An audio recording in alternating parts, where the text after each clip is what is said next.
Je me trouve à Vendôme, à 2h30 de Paris. Aujourd'hui, le président de la République se déplace dans une maison de santé et derrière moi, ce sont des manifestants qui ont voulu s'approcher de lui. Je vous fais vivre ce déplacement sur le terrain de l'actualité.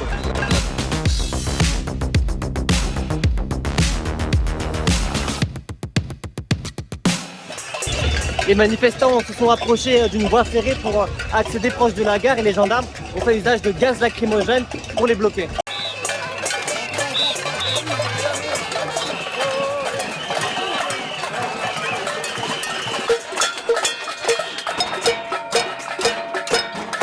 Est-ce que les casseroles, c'est un peu les nouveaux gilets jaunes?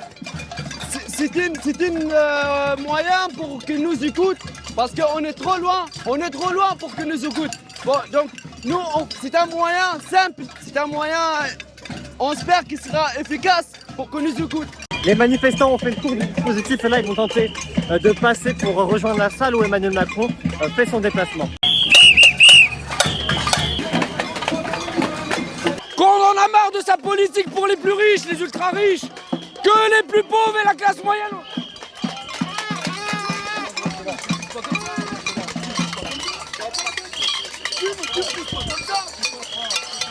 C'est un peu tendu avec la police. C'est toujours tendu, ils le servent. C'est un pays violent. On est l'un des pays les plus violents envers les manifestants, c'est une honte.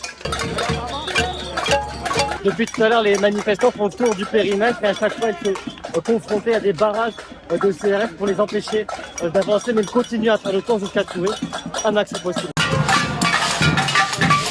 Le rassemblement ici a été déclaré et organisé par la CGT, mais il y a aussi beaucoup de primo-manifestants, des gens qui sont en colère contre le gouvernement et dont leur colère va beaucoup plus loin que la réforme des retraites. J'ai peur pour mes enfants, j'ai peur de l'avenir. Si vous arrivez à croiser le président, qu'est-ce que vous lui diriez? Je lui dirais de venir avec les ouvriers, passer des journées, voir leur quotidien. On n'arrive plus à bouffer, c'est pas possible quoi, les prix augmentent, vous faites comment? Moi ça va, mais mes enfants ils vont faire comment? La colère dans le pays, elle va plus loin que la réforme des retraites? Ouais, beaucoup plus loin. La malbouffe, l'environnement, le manque d'eau, la sécheresse, les gens ont peur et le président ne le voit pas ça. Faut qu'il se réveille. Les manifestants sont bloqués par les CRS depuis plusieurs heures maintenant. Ils n'ont pas réussi à approcher le président et là derrière moi, ils vont aller bloquer la nationale. À 60 ans, on s'est battu pour la gagner, on se battra pour la garder, la retraite. Ils sont désormais plusieurs centaines sur la nationale. Le but c'est d'empêcher le trafic d'avancer et gêner le convoi d'Emmanuel Macron qui en réalité ne passera pas forcément par là. Même si Macron ne veut pas, nous on est là. Pour l'honneur des travailleurs et pour un monde meilleur. Les manifestations sont terminées, Emmanuel Macron lui est rentré, tout s'est passé dans le calme. Il va falloir suivre tous ces déplacements des ministres qui sont ces derniers jours systématiquement perturbés, comme hier soir le ministre de l'Éducation Pape Ndiaye qui à la gare de Lyon a été attendu par un comité d'accueil. Merci à tous d'avoir suivi cette vidéo, nous on se retrouve très vite avec de nouvelles images sur le terrain de l'actualité.